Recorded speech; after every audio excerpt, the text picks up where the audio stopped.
गरुडगमन तव चरणकमलमिह मनसि लसतु मम नित्यम्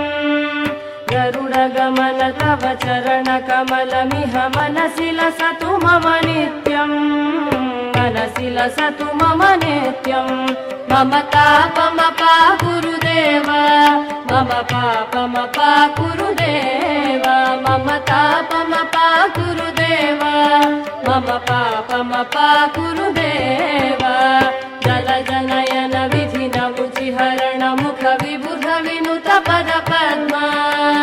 जलजनयन विधिन मुचिहरण मुख विबुध विनुत पद पद्मा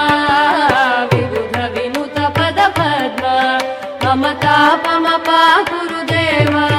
मम पापमपा गुरुदेव मम तापमपा गुरुदेव मम पापमपा गुरुदेव।